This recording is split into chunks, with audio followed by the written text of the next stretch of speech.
S'aimer soi-même, aimer les autres, ça fait partie du cheminement quand vous avez peur, quand vous fuyez une situation. C'est là qu'il faut aller. Et d'ailleurs, c'est les premiers messages que j'ai entendus de mes guides. Tout est vibration, tout est énergie. On peut dire que j'ai beaucoup passé ma première partie de vie où j'ai, on va dire, survécu. J'aime bien dire aujourd'hui, je suis devenue maître de mon existence, actrice de ma vie. Et nous allons donc découvrir le portrait de Sandrine Ballas sur les canapés de l'Index. Bonjour Sandrine. Bonjour Marc. Merci d'être avec nous et merci de vous raconter. Vous aimez vous raconter. J'aime beaucoup raconter mon histoire, effectivement. Même si c'est une histoire douloureuse. Effectivement. Pas simple en tout cas. Elle n'est pas simple, mais je pense que tout à chacun a une propre expérience qui peut être difficile.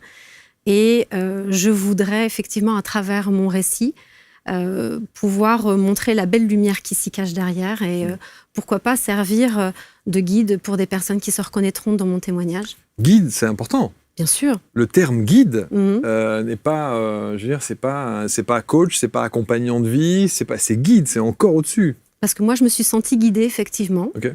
Et non pas par des êtres humains, mais plutôt par une énergie et une équipe céleste qui m'accompagne depuis ma naissance, mais dont j'ai eu connaissance seulement depuis 1 an.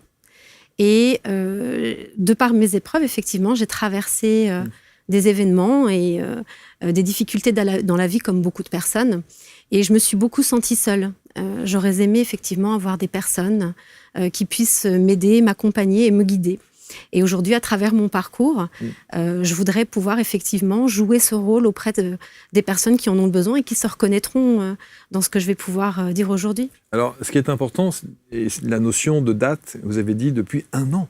Ça a été fulgurant pour moi, très rapide. On va dire que je suis toujours cartésienne aujourd'hui. J'ai vraiment les pieds sur terre. Je suis vraiment inscrite dans la matière. Et je n'avais pas forcément de croyances du monde subtil, de ce qui pouvait être, être autour de nous. Pourtant, vous dites, pardon, mais vous avez commencé tout à l'heure en disant « depuis toute petite ». Bien sûr, parce que je sais que mes guides me parlent souvent et ils m'expliquent qu'ils sont à mes côtés depuis toujours. C'est pas parce qu'effectivement on ne les ressent pas, on ne les entend pas, qu'ils ne sont pas avec nous. Nous avons tous des guides qui nous accompagnent dans notre parcours terrestre. Et c'est vrai que je n'y croyais pas, même si dans ma famille, des personnes étaient ouvertes au plan subtil. Moi, je n'osais pas y croire pour ne pas être déçue. Et c'est ce que je disais toujours, de toute façon, je n'y crois pas. J'accepte effectivement que d'autres personnes peuvent y croire. Mais pour moi, ce serait une belle déception puisque je ne croyais en rien avant qu'un événement terrible arrive dans ma vie. On va en parler, bien sûr. Mais oui, bien sûr. En tout cas, vous êtes resté toutes ces années avec cette conviction-là. Je n'y crois pas. Bien sûr, je n'y crois pas. Mais par contre, quelque chose qui fait sens aujourd'hui pour moi, maintenant, j'avais quand même des choses qui me revenaient régulièrement, comme « qu'est-ce que je fais ici ?» Des phrases qui me revenaient régulièrement, et beaucoup les 5 dernières années, où c'était beaucoup plus pressant, et avec un sentiment d'inutilité. J'avais un rôle, quelque chose à faire, et de mon parcours, de ce que je faisais dans ma vie, ça n'y répondait pas. Je ne me sentais pas à ma place. Et donc pas épanouie? Pas épanouie, non. On peut dire que j'ai beaucoup passé ma première partie de vie. Aujourd'hui, j'ai 46 ans. J'estime être à un fin de cycle et pour en entamer un nouveau, où j'ai, on va dire, survécu. C'est ça. Vous avez fait parce qu'il fallait faire. J'ai fait, oui, parce qu'il fallait faire. Et vous avez joué le rôle. Oui, j'ai fait ce qu'il fallait faire. Ouais. Alors, vous êtes aujourd'hui thérapeute, énergéticienne, bien entendu, mais ça, c'est encore une fois pour donner un cadre, pour donner un titre, pour donner une étiquette. Et il faut bien. Il faut bien, évidemment. Mais vous êtes particulièrement, vous êtes notamment intéressé aux relations toxiques, aux blessures émotionnelles, parce que ça fait aussi partie de votre histoire. Exactement. On arrive sur Terre avec une famille terrestre, des conditionnements, que ce soit familial, sociétal, des peurs de nos proches qui peuvent s'impacter sur nous. Et on peut grandir dans un climat particulier qu'on a choisi, d'ailleurs. Et moi, je sais que j'ai choisi d'expérimenter les blessures de l'âme, les blessures émotionnelles, les 5 principales, C'est la première partie de ma vie terrestre où c'est ce que j'aime dire, c'est l'école de la vie. Et autant on acquiert des compétences dans la vie, parce que bien évidemment, rien n'est hasard. Et de par notre parcours professionnel, de nos rencontres, on acquiert des compétences qui peuvent nous servir pour notre mission de vie, quelle qu'elle soit. Autant les épreuves de vie font partie d'un apprentissage et sont révélateurs d'une force intérieure et nous aident aussi à comprendre qui on est réellement. Alors, quand on prépare l'émission, on a ce qu'on appelle une fiche de prod qui nous permet de connaître votre parcours de vie. Votre parcours qui est, dans ces épreuves de vie, très distinctement expliqué sur le papier. Je me réserve, je prends toujours beaucoup de prudence quant à la divulgation des informations que vous nous donnez, parce qu'il y a des choses évidemment qui sont toujours difficiles. C'est pour ça que je vous laisse le soin de dire ce que vous avez envie de dire sur ces épreuves de vie, ce que vous préférez garder pour vous, et puis ce que vous acceptez de nous dévoiler quand on fait ça. Mais en tout cas, ces épreuves, elles sont importantes à comprendre parce qu'elles ont forgé et construite la femme que vous êtes aujourd'hui, et donc la thérapeute que vous êtes maintenant. Effectivement, et comme je vous l'ai dit, ça a été une grande transformation intérieure qui s'est faite de manière fulgurante et très rapide en une année de temps. Dans les épreuves de vie les plus significatives, pour arriver au début de mon expérience terrestre, j'ai intégré une famille dysfonctionnelle où la violence conjugale et la violence en famille régnaient. Et c'est dans ce climat que j'ai grandi, où j'ai appris à me faire toute petite pour passer... inaperçu. Voilà, il ne fallait pas faire de vagues. Eh oui, bien sûr. Je dois avouer quand même que je ne me souviens pas de mes premières années de vie, et ça va jusqu'à la préadolescence. Une sorte d'amnésie traumatique Tout à fait. Je me suis beaucoup renseignée, puisque ça a fait partie aussi de ma transition, de ma transformation intérieure, où j'avais besoin de comprendre. J'avais même commencé à engager une thérapie pour recouvrir la mémoire. Mais aujourd'hui, je sais que ce n'est pas forcément nécessaire d'avoir toutes les informations. Il suffit juste de comprendre notre parcours pour pouvoir en ressortir grandi. Et c'est vrai que ces premières expériences de vie se sont faites où j'ai appris à mes dépens, à être transparente, à pas faire de vagues, à ne pas m'affirmer, à oublier peut-être mes besoins, mes attentes de vie, et pour pas poser problème. Donc vous effacez. M'effacer complètement, et ça a complètement changé ma vie d'adulte, puisque ça s'est retrouvé aussi dans mes relations humaines par la suite, où pour moi l'amour, c'était pas un amour inconditionnel, il fallait mériter un amour, et moi plus particulièrement celui de mon père. Et c'est vrai que ça s'est ressenti dans mes relations, puisque même si je ne suis pas médecin, c'est vrai que j'ai pu identifier chez moi une dépendance affective qui fait que je me suis longtemps effacée pour les besoins et le bien de mes compagnons. Voilà. Donc ça, c'est très important, parce que sur Terre, on vibre une certaine énergie. Et d'ailleurs, c'est les premiers messages que j'ai entendus de mes guides, que j'ai bien voulu laisser passer. Tout est vibration, tout est énergie. Et donc, vibrant l'énergie de dépendance affective, d'irrespect de ma propre personne, puisque je ne respectais pas mes besoins, je n'étais pas à mon écoute, j'ai attiré ces vibrations à moi, et des personnes qui ont pu mettre en évidence ces traits de ma personnalité qu'il fallait que j'affronte. Parce que bien évidemment, on rencontre des personnes, et généralement, que ce soit un simple inconnu, une altercation, ou quelqu'un qu'on rencontre pour la vie, une profession, il n'y a pas de hasard, comme je le disais tout à l'heure, et c'est justement pour mettre le doigt sur les choses qu'on a à travailler quand on fait un développement personnel, ou qu'on se recherche soi-même. Donc ça, c'est, on va dire, le premier le premier, pas événement, c'est plutôt la première épreuve de vie la plus significative. Et dans toutes ces épreuves de vie de mon enfance, bien évidemment, toutes les blessures étaient bien sûr toutes là. Je ne les ai pas identifiées, c'est seulement que cette dernière année où j'ai pu l'identifier, parce que j'ai vraiment fait un travail sur moi. Vous parliez des 5 blessures. Voilà, exactement. Lise Bourbeau, vous avez coché toutes les cases. J'ai coché toutes les cases, mais je sais aussi aujourd'hui pourquoi je les ai toutes cochées. Parce que vous pouvez, chacun a sa propre mission de vie, chacun a ses propres épreuves. Vous pouvez n'avoir, alors je mets des guillemets, une seule épreuve de vie, une seule blessure émotionnelle à guérir.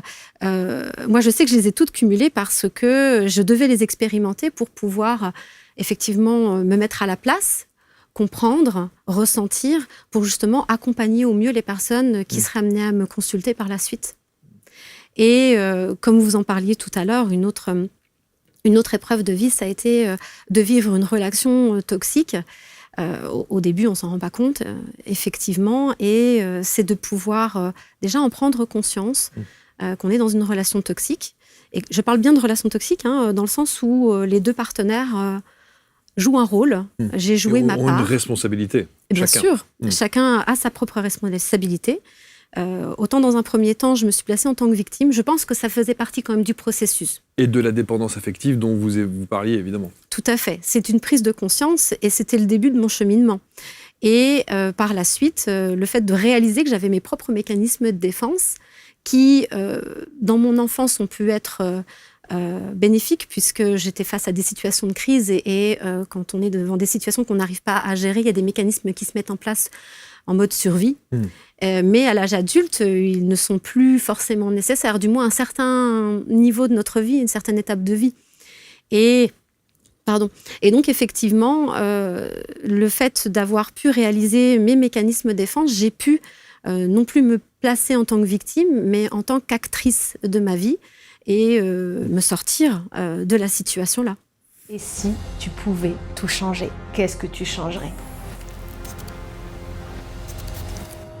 C'est la question que j'ai envie de te poser aujourd'hui. Parce que tu sais, bien souvent dans nos vies, on pense vouloir quelque chose. On pense vouloir atteindre un but. On pense être empêché par la vie et des environnements extérieurs, alors que finalement, on ne sait pas vraiment qui on est et on ne sait pas vraiment où on veut aller. On se met des objectifs, des paliers, et puis lorsqu'on y arrive, on est déçu.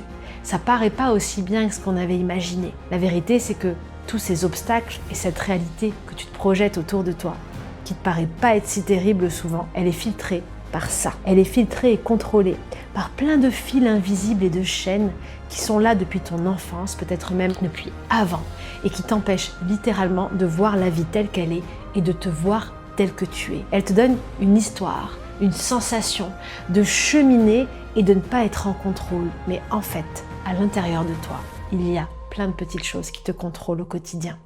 Ces petites choses qui te contrôlent te font voir la vie d'une certaine façon, te font prendre des décisions qui ne sont pas tout le temps les bonnes et t'éloignent de ton chemin. Elles t'éloignent de ce que ton cœur vibre, de ce que ton âme veut vraiment et de ce pourquoi tu es venu sur cette terre. Je te propose en mai et en juin 2026 de vivre une série d'expériences immersives, de pratiques avec moi durant 1h30, de pratiques pour venir lever le voile. On va plonger à l'intérieur de toi grâce à différents outils puissants dont l'hypnose. On va venir plonger pour voir ce que tu veux cacher, voir ce qui t'est caché, voir là où tu en es et ce que tu veux vraiment au fond de toi. Et surtout, on va avancer et transformer ce qui est déjà présent. Tu verras qu'en changeant depuis l'intérieur, tu vas pouvoir transformer ton monde extérieur. Après cette soirée, plus rien ne sera comme avant, j'en suis sûre. Alors, si tu le désires, dès maintenant, je t'invite à réserver ta place pour l'une des villes de France durant lesquelles je viendrai te rencontrer. J'espère que tu es prêt, que tu es prête. Et je te repose la question une dernière fois. Et si tu pouvais tout changer ?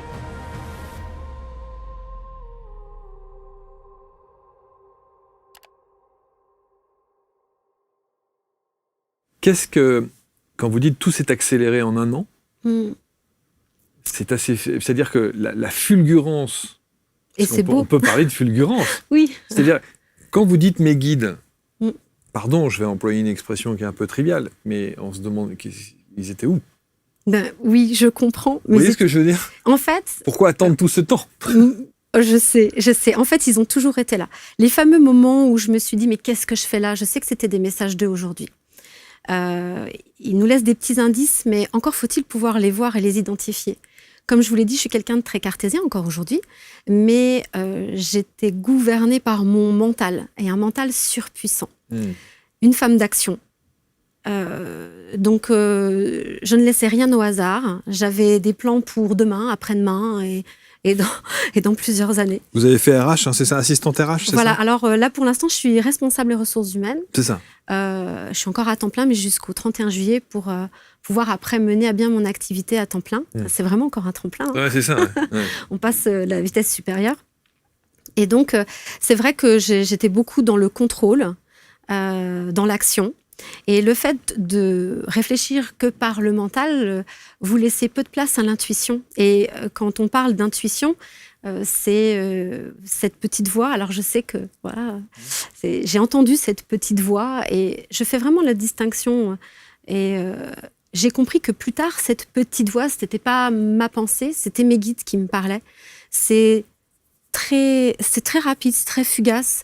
C'est la petite pensée qui va arriver et qui va aussitôt disparaître pour laisser place effectivement au mental qui te dit non mais ça va pas, tu délires. Un des bons exemples que j'aime citer, c'est que il y avait comme je me suis mise à la méditation et qui a calmé mon mental, je me souviens avoir entendu en me rendant en ville médium guérisseur.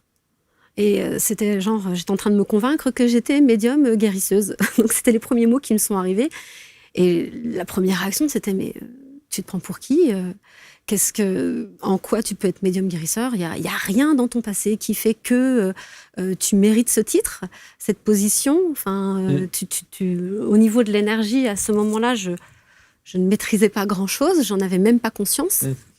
Et puis, je me suis laissée porter par le jeu parce que je suis arrivée dans une librairie qui avait des livres oracles. J'ai été attirée, je me suis laissée écouter, j'ai ouvert une page. Et sur cette page, il y avait quelques mots-clés qui disaient « Oui, tes guides te disent bien que tu es médium guérisseur. » C'est encore un signe. Voilà, donc bon, plein de petites choses comme ça qui ont été mises sur le chemin. Qui vous confortent. Et qui me confortent. Donc ça, c'est un exemple pour expliquer qu'avant, et je sais que j'ai des guides aussi qui m'ont dit non mais on te crie les choses, mais tu n'entends pas et tu refuses.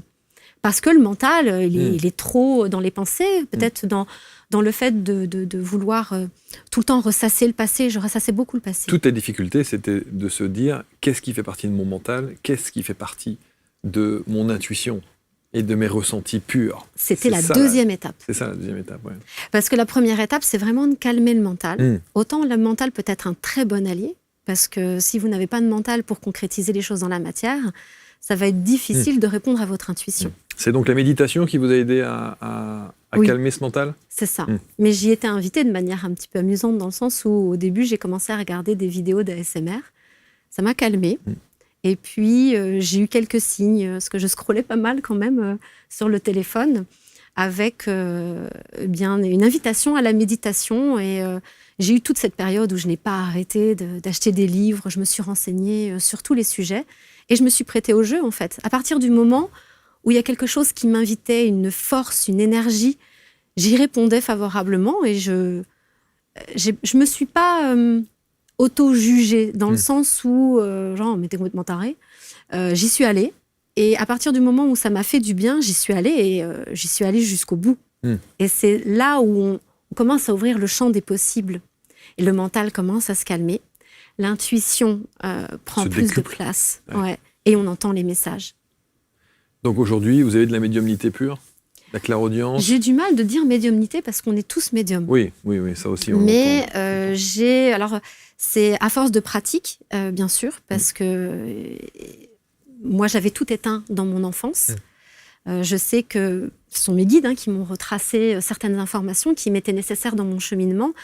Je sais que quand j'étais enfant, j'ai vécu une expérience qui était assez compliquée avec le monde subtil et que j'ai préféré taire par la suite parce que je pense que j'ai eu très très peur. Et le fait d'aujourd'hui me reconcentrer et faire certains exercices pratiques, j'ai réouvert ce canal intuitif et qui fait aujourd'hui que... J'aime bien dire canal. Je suis un canal. Canal, ouais. Aussi bien pour l'intuition que pour les énergies. Donc vous êtes énergéticienne, thérapeute énergétique, évidemment, avec cet accompagnement que vous proposez. Et alors, pourquoi donc il y a un an, tout s'accélère, mais alors d'une manière assez incroyable? Comme je vous le disais, j'étais quelqu'un qui aimait bien contrôler les choses. Mais la vie, on a décidé autrement. Essayer de me faire comprendre que non, ça ne se passe pas comme ça. J'aime bien citer l'exemple d'un surfeur qui est sur sa planche. C'est comme s'il essayait de dominer l'océan. Ben non, c'est pas ça. C'est soit il va glisser sur la vague, il va accepter de tomber, de se relever. Ben c'est un petit peu ça, l'expérience du lâcher-prise. Et c'est là où, effectivement, je ne vais pas pouvoir donner davantage de détails puisque ça concerne non seulement moi, mais mes proches. Mais il y a eu un événement dans ma vie qui a été dramatique et qui a fait que j'étais obligée de lâcher prise. Quand vous essayez de...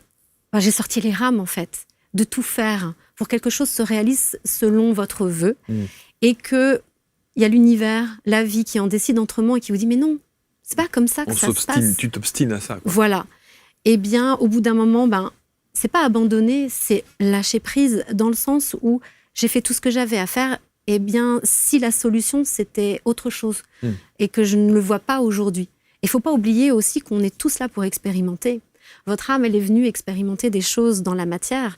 Alors, bien évidemment, une blessure de trahison ne sera jamais facile à expérimenter, mais on est là pour vivre cette expérience. Ça veut dire l'accueillir, l'intégrer, et puis, généralement, quand vous avez peur, quand vous fuyez une situation, c'est là qu'il faut aller. Vous aviez un petit syndrome du sauveur? J'ai eu le syndrome du sauveur, effectivement, mais tout à fait. Et c'est là où je voulais être sur tous les plans. Je voulais être... je pense que je ne m'en rendais pas compte. Je voulais être partout à la fois. Aussi bien dans mon travail, dans mon rôle de mère, en tant que personne. Il fallait que je sois là pour aider tout le monde.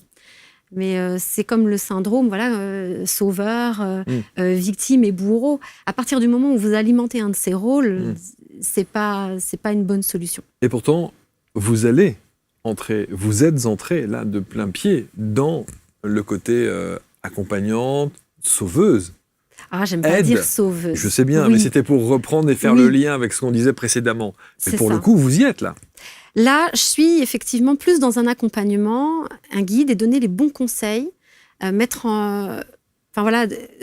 prendre mon expérience pour aider et accompagner les personnes. Mon expérience, mais aussi les capacités que j'ai su développer par la suite, mes capacités énergétiques. Mais qui sont toutes neuves. Mais comme une évidence, en fait. Et aujourd'hui, ça peut paraître prétentieux, je sens que je suis capable de...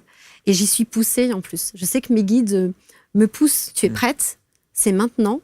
On a besoin de personnes qui accompagnent et qui guident, que ce soit thérapeute énergéticienne ou autre, chacun dans sa mission. On est là pour accompagner. Chacun a une mission qui lui est particulière. Il va va émettre des vibrations auxquelles d'autres personnes vont répondre. Et en faisant comme ça, c'est vrai qu'un maximum de personnes pourront... et j'aime bien, en fait, c'est éveiller les consciences. Ce qui est quand même... ce qui peut, comme ça, quand quelqu'un prend la vidéo à l'émission à cet instant T, pourrait se dire « Waouh, quoi? Éveiller les consciences ?» Vous voyez, ça peut sembler très présomptueux, très prétentieux. Vous voyez ce que je veux dire? J'ai envie de vous dire, en fait... Quand vous dites guide, et en plus, je suis là pour éveiller les consciences, on se dit « Wow !» Je sais que c'est une de mes grandes missions de vie. D'accord. Et j'ai envie de vous dire que vous aussi, vous faites partie de ce grand schéma d'éveil, pour éveiller les consciences, de par votre rôle de communicant. Pour donner un petit peu plus un langage très terre-à-terre, c'est plutôt accompagner les personnes à s'éveiller à elles-mêmes, à réaliser leur potentiel, à savoir qui elles sont. Pour moi, c'est la première mission sur Terre. C'est savoir qui on est, s'aimer soi-même, aimer les autres. Et ça fait partie du cheminement. À partir du moment où on arrive à s'accepter avec ses failles, voir ses épreuves comme des opportunités de grandir, se reconnaître, s'aimer soi-même. Et c'est de fil en aiguille, c'est comme ça qu'on s'éveille. On éveille les consciences. Mais vous avez raison. Vous rêvez d'une vie plus épanouie et harmonieuse? Et si la solution était dans les couleurs qui vous entourent? ABC Talk vous propose de découvrir les secrets du pouvoir des couleurs avec Marianne Sauzé, architecte d'intérieur et designer depuis plus de 30 ans. Dans cette masterclass exclusive, elle vous révèle sa méthode unique, la color décothérapie. Plus de 7000 personnes ont déjà expérimenté cette approche révolutionnaire et en ont constaté les bienfaits. Pour assister à la masterclass Le mystère des couleurs, cliquez sur le lien en haut à droite de l'écran ou en description. D'autant que le nombre de personnes qu'on entend dire je me suis tellement posé cette question, qu'est-ce que je suis venu faire ici ? Quel est mon rôle ici ? Quel est mon chemin de vie ? Voilà. Je fais les choses, mais je les fais de manière mécanique, un peu comme un automate, boulot, métro, dodo, comme on dit, l'expression. C'est ça. Et puis, voilà, sans plus, j'attends mes 5 semaines de congé. On rêve, voilà. Donc, on entend beaucoup de gens vivre de cette manière-là. C'est ça. Et en fait, c'est... alors, même pour des personnes qui ne sont pas forcément engagées sur le chemin spirituel, à partir du moment où vous vous sentez perdu et vous cherchez le sens de votre vie, c'est là où c'est intéressant, ne serait-ce que de faire un travail d'introspection. C'est quelque chose que j'ai fait seule, jusqu'à une certaine limite, parce que j'avais toutes ces énergies qui commençaient à s'ouvrir à moi et je ne savais pas quoi en faire.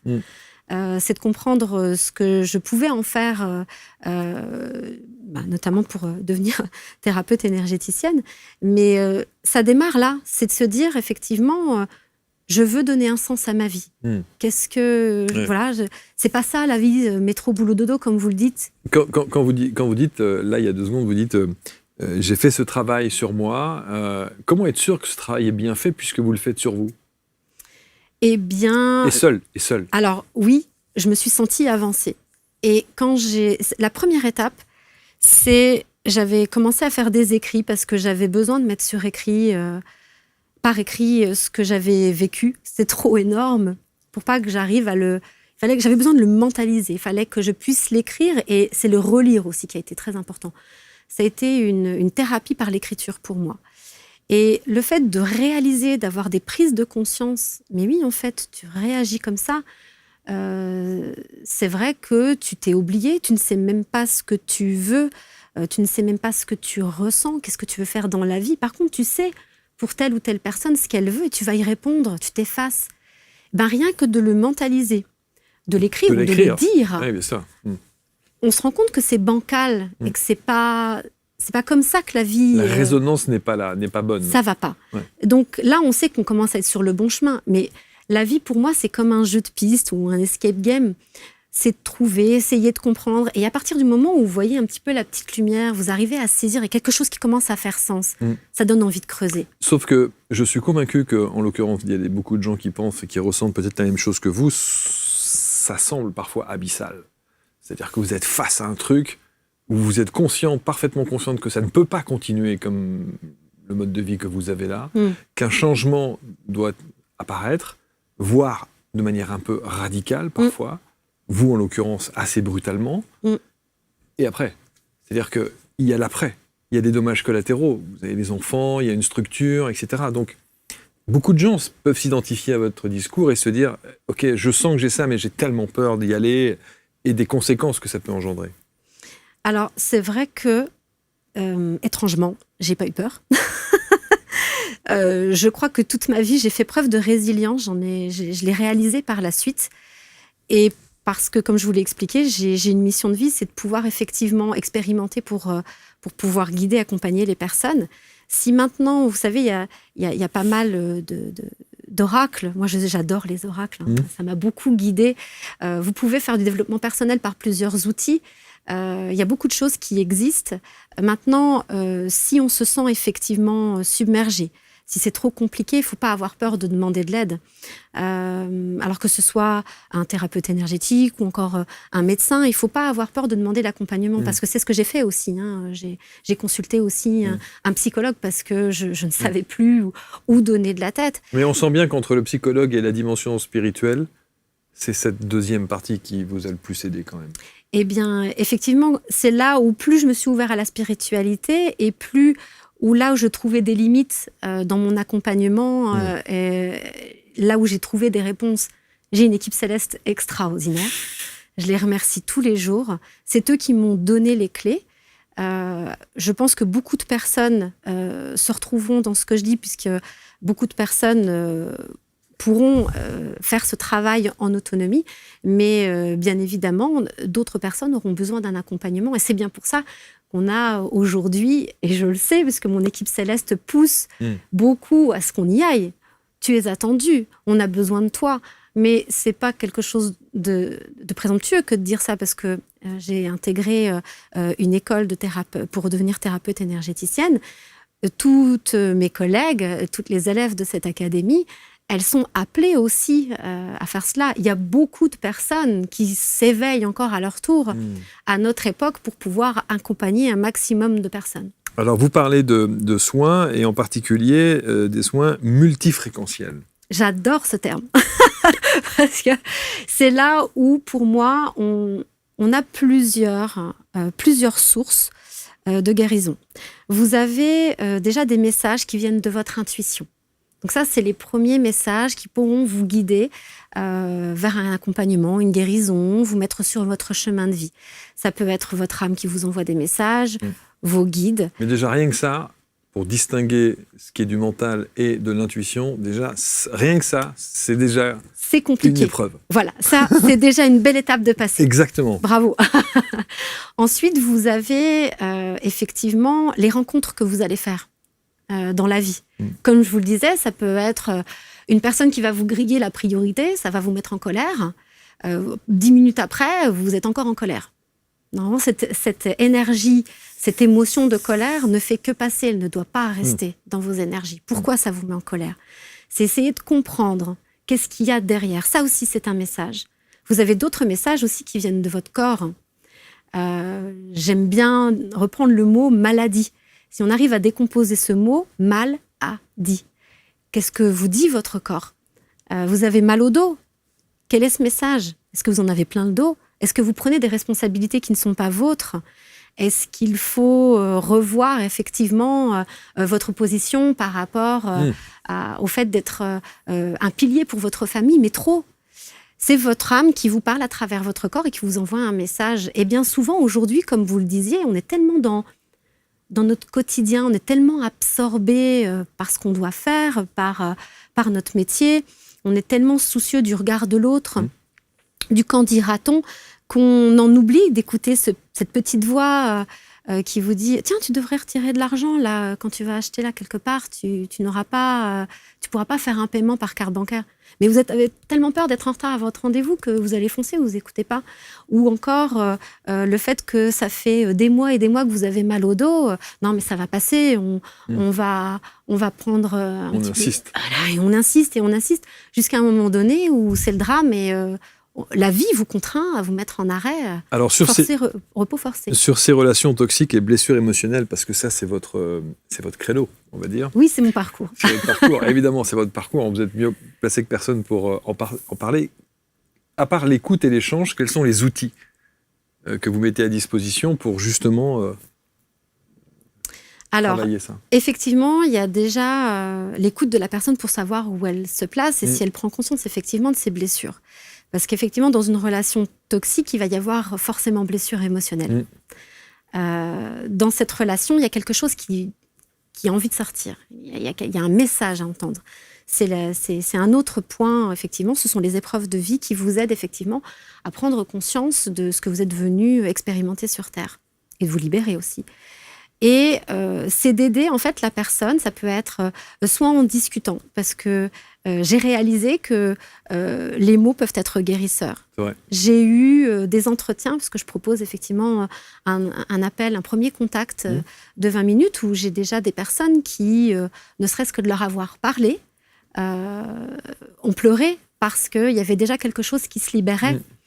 Donc je sais que les mots guérissent, de par mon expérience. Et il y a aussi le fait que j'utilise effectivement mon intuition, donc mes guides, mon âme, pour parler et dire les mots qui vont faire tilt à la personne. Je sais que quand j'entends ces messages, je sais que je parle directement à l'âme de la personne. Et même si elle n'en a pas conscience, il y a quelque chose qui vient. Ça peut être des larmes, ça peut être une prise de conscience radicale, ne serait-ce qu'une phrase. Le fait de pouvoir lui parler et lui dire les choses qui vont faire le tilt, ça va l'aider déjà à cheminer. Et puis, il y a le tirage de cartes, de pouvoir visualiser, le fait de voir même si on n'y croit pas. Parce que, la forme des oracles, hein, c'est ça? Bien sûr, oui, les oracles, parce que moi, je ne fais pas de tarot, je fais des oracles, enfin, je tire des oracles, les cartes oracles. Eh bien, même quand on n'y croit pas, parce que j'ai des personnes qui sont venues me voir et qui n'y ont pas cru, la justesse des cartes, déjà là, c'est bluffant. C'est un message fort. C'est souvent bluffant. Il n'y a pas besoin d'y croire. C'est surtout de voir ce qu'on ressent à l'intérieur. Et se laisser porter, en fait. Hein, mais tout à fait.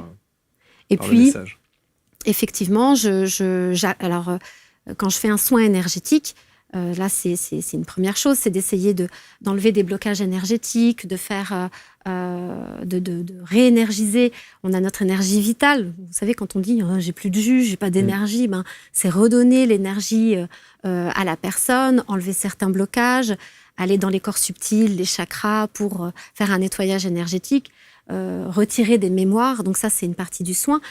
Mais pour moi, je ne fais que 50% du travail. Les autres 50%, c'est la personne qui va travailler. Évidemment. Donc, moi, déjà, je vais essayer de la sensibiliser, de lui faire prendre conscience, comme je vous le disais, et puis donner des petits exercices pratiques. C'est là où j'interviens en tant que coach pour que, effectivement, que cette personne utilise cette énergie pour pouvoir agir dans la matière et faire son travail d'introspection. Et comme je vous disais, là où ça fait mal, là où on n'a pas envie d'aller, c'est là où il faut aller. C'est de l'accompagner avec des conseils justes pour lui donner l'assurance et la confiance pour y aller. Mais on sent bien, chez vous, on sent la force des mots. Et on sent en même temps le plaisir que vous avez à jouer avec ces mots. Les mots sont importants. Les mots sont importants. La vibration, évidemment, de ces mots sont essentielles. Ouais. C'est ça. Et puis, c'est aussi la conviction, parce que il y a aussi les mots, mais il y a les pensées et l'intention qu'on y met derrière. On a cette puissance en nous à partir du moment où on a l'intention qui est derrière. Les mots sont puissants. Et ils permettent pour moi de matérialiser les choses. Et effectivement, c'est à partir du moment où il y a l'intonation, la vibration, c'est hyper important. Est-ce qu'on peut vous consulter à distance ? Alors effectivement, aujourd'hui, je parle de cabinet virtuel. Bon. Je démarre mon activité à distance, effectivement. Donc aujourd'hui, je vais d'ailleurs m'installer sur le secteur de Metz, mais dans un premier temps, c'est à distance. J'ai à cœur d'ouvrir un cabinet sur la région. Oui, vous avez envie du présentiel quand même. Hein. Bien sûr, parce qu'aujourd'hui, pour y avoir été confronté, dans l'urgence, on a besoin de ce rapport humain. On a besoin de chaleur humaine. Alors, le travail énergétique se fait très très bien aussi à distance, mais je suis convaincue que certaines personnes ont besoin du contact humain, même si tous mes soins se font sans contact physique. Il y a ce besoin de chaleur humaine et j'ai à cœur aussi effectivement de rencontrer les personnes. Oui.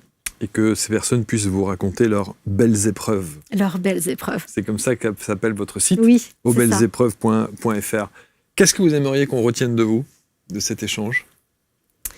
C'est une belle question. Peut-être mon énergie, que dans chaque épreuve, il y a une belle opportunité de se découvrir soi-même, que nous avons tous cette force intérieure de pouvoir nous libérer de nos peurs, de nos conditionnements et d'être libre en fait. J'aime bien dire aujourd'hui, je suis devenue maître de mon existence, actrice de ma vie, parce qu'à partir du moment où on arrive à être sur son chemin de vie, quand on se sent poussé par des énergies, on sent au plus profond de nous que c'est là qu'on doit aller.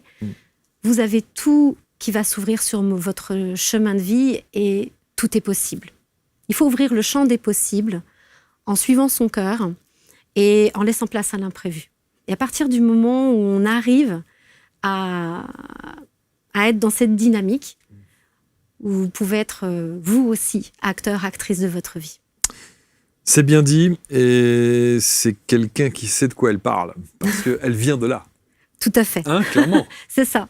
C'est bien la raison pour laquelle il y a cette légitimité aujourd'hui que vous avez, que vous revendiquez, et qui permet d'accompagner ceux et celles qui ont besoin de vous. Mais ce qui est intéressant, c'est de voir à quel point les choses ça a mis du temps. Ça a mis du temps. Soit ça a mis du temps, soit vous avez mis du temps à vous rendre compte que. Alors, Parce que là, il y a une nuance. c'est ça. Je pense que j'ai déjà eu un premier appel Ouais. à m'éveiller en 2020. Sauf que j'ai pas écouté. J'étais trop dans mon mental. Mais à vrai dire, j'avais encore des choses à expérimenter et à comprendre. Et à apprendre, en fait. Parce que l'école de la vie est une merveilleuse école. On va mettre tous les liens pour entrer en contact avec Sandrine, bien sûr, autour de cette vidéo. Je vous remercie infiniment. Merci, Marc. Profitez de cette deuxième partie de vie, Bien sûr. pleine, intense, avec de beaux témoignages, un livre. J'aimerais bien. Il faudra. Il y a une première partie Vous qui qui est aimez faite. tant écrire, Oui. voilà, c'est la fiche de production la plus épaisse qu'on ait reçue. Oui. C'était très intéressant de voir de quelle manière vous décrivez vos ressentis et la manière dont vous allez pouvoir aider ceux et celles qui nous regardent. Merci beaucoup, en tout cas, Sandrine. Merci beaucoup. Vous commentez avec bienveillance, évidemment. Vous partagez, on attend de vous lire. Et puis, vous avez tous les liens autour de la vidéo, toute l'actualité de Sandrine aussi, et toute sa fiche complète pour entrer en contact avec elle. On se retrouve très vite pour un prochain Index. Salut!